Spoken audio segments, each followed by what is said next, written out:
I grew up in a very rural area and we had many Amish communities nearby, so I've always been fascinated with the Amish way of life. Another thing is that I've had an actual Amish neighbor and he interacted with us quite often. And also in my current job as a library director, I see many Amish people come into the library for different services. So it's important to me to be able to communicate well with the Amish people in my community. So one of the ways that they are different from us is their separation. They have a separate way of dressing, they have a separate form of transportation in horse and buggies, and they also have a separate viewpoint on technology. So they don't have TVs, they don't have radios, they don't have computers, and they rarely have a cell phone. So how can we communicate effectively with Amish people in regards to their culture and beliefs and still value those? So we can adapt to their communication style and also learn to understand their culture. So some of the ways that we can communicate well are using their means of communication, understanding their high context way of communicating, and also understanding cultural expectations. So their lack of technology does affect communication. For example, when a person wants me to place a hold on a book at the library, normally I would just give them a call and they would know right away that their book has come in. But it's different with an Amish person because I can't just give them a call or send them a text or contact them on social media. So I have to give them information up front about when I can expect their item to arrive.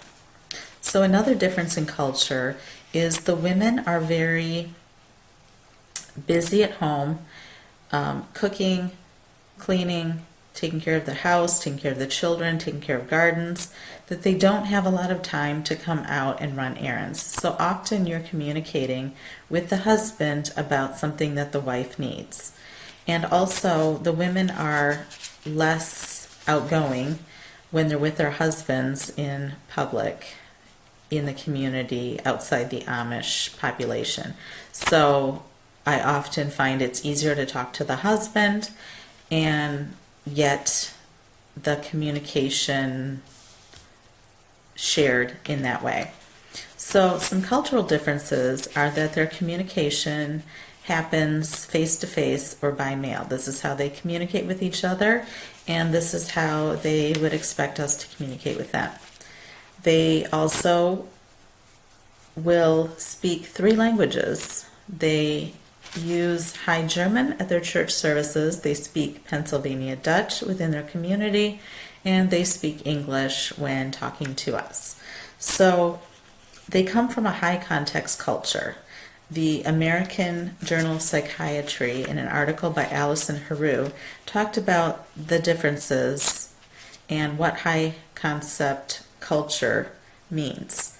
They live in a closed community and they know each other throughout their lives, so it's very easy to communicate without saying a lot of words, and they use a lot of nonverbal cues. But Americans who are outside the Amish community are low context communication users, and so that means we use our conversations to say things more directly. We don't rely on a lot of nonverbal cues. So these differences will definitely affect our communication. We can't use technology to communicate with them, and it takes longer to share information because we'll have to wait for them to come in, or we'll have to wait for them to come to us, or for a letter to reach them. And we need to adapt to their high context communication. So some guidelines for professionals who are working with Amish from the Pennsylvania Child Welfare Training Program are to speak softly and to not use a lot of jargon or slang that they wouldn't understand in their community. We also want to avoid physical contact between genders because that's not appropriate in their culture. And we want to use small talk at the start of a conversation. Don't just jump into what they need or how you can help them. Be also willing to answer personal questions such as, are you married? How many children do you have? Because this is how they get to know you as an individual. They also prefer first names over titles, so expect to be referred to by your first name. And allow enough time to discuss the issue. They're not in as big of a rush as we are as busy Americans trying to get things done quickly. So give yourself a little more time to discuss something with them.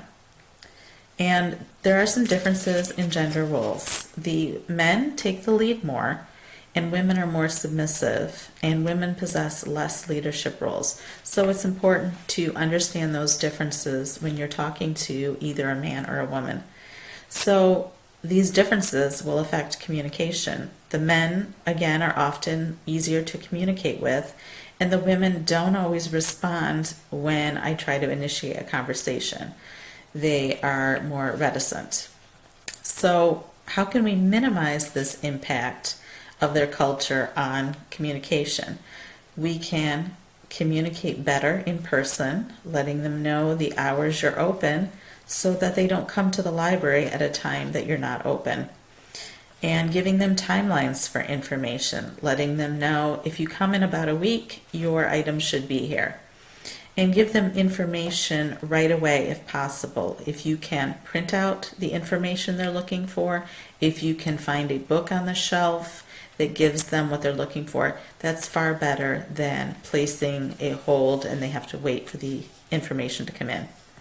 And don't take it personally if communication is more difficult, because again, they are a different culture.